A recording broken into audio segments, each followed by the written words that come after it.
Hello everyone, আজকে আমি চলে এসেছি মুর্শিদাবাদ। এখানে আমার বাবার ফ্যামিলির সবাই আছে। এখানে তো আমার বাপের গোষ্ঠীর সবাই আছে, সবাই মিলে চলে এসেছি। আসলে কিসের জন্য এসেছি সবই বলবো তোমাদের। আমরা ঘুম থেকে উঠে স্নান করে একেবারে সেজে গুজে শুধু চা নাস্তা খেয়ে চলে এসেছি এখানে। এখন বাজে 10টা।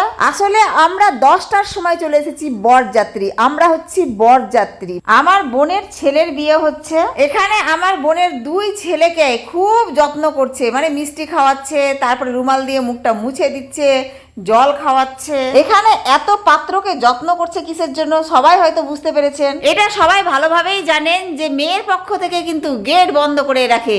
পাত্র যখন আসে তখন পাত্রকে মিষ্টি খাওয়ায়, জল খাওয়ায়, মুখ মুছিয়ে দেয়। মেয়ের পক্ষ থেকে আদর করার পর তারপরে পাত্রের কাছে ডিমান্ড করে টাকার। অনেক টাকা ডিমান্ড করেছে, কিন্তু আমার বোনের ছেলে খুবই বুদ্ধিমান।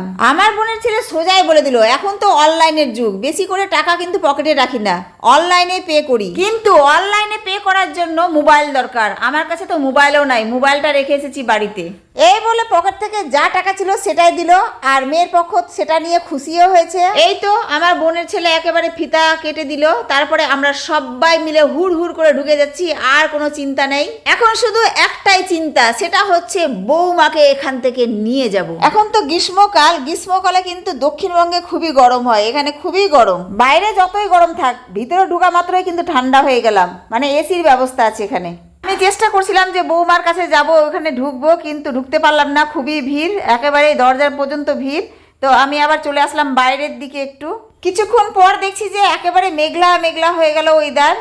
আর এখানে এসে এত ভালো লাগছিল কি বলবো, ঠান্ডা হাওয়া লাগছে, পুরো গাছ, তারপরে হচ্ছে পুকুরটা সুন্দর করে বাঁধানো, মানে সুন্দর লাগছিল, মানে ফুরফুরে লাগছিল।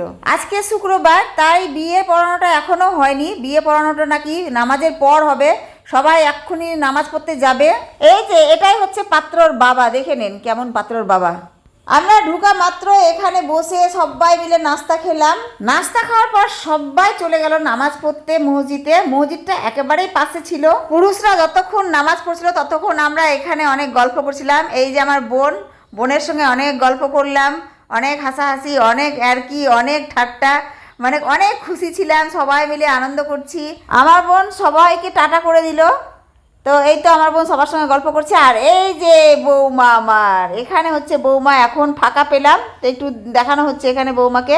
অনেক ভিড়, আর এখানে লাইটের আলোর জন্য কিন্তু ভালোভাবে ক্যামেরাটা করতে পারলাম না। আমার দুটো কিউট নাতনি এখানে খেলা করছে, একটু তাদের সঙ্গে আমিও একটু খেলা করলাম। তো এরা হচ্ছে আমার বোনের মেয়ের মেয়ে। জুম্মার নামাজ পড়ে এসে বিয়ে পড়ানোটা হয়ে গেল, তারপরে আমরা খাওয়া দাওয়া করলাম। এবার শুধু বিদায়ের পালা। আমরা হচ্ছে বৌমাকে নিয়ে চলে যাব এক্ষুনি, সবাই মিলে। এই তো সবাই বলা বলি করছি যে আমরা গাড়িতে করে উঠিয়ে এক্ষুনি নিয়ে যাব। এটা আমার ছোট ভাই। আমাকে এবার সত্যি কথা বলে দিই, আমার ছোট ভাই এতক্ষণ ধরে ভিডিও কলে আমাকে সব দেখাচ্ছিল। ভিডিও কলে আমি এই বিয়েটা খাচ্ছিলাম, মানে বিয়েটা দেখছিলাম। আমার মেয়ের পরীক্ষা চলছিল বলে আমি বিয়েতে যেতে পারিনি। এটাই হচ্ছে পাত্রের বাড়ি, এটা হচ্ছে আমার বোনের, মানে বোনের বাড়ি। আর বোনের যে হাজবেন্ড সেটা হচ্ছে আমার চাচার ছেলে। তো আমাদের নিজেদেরই সবাই।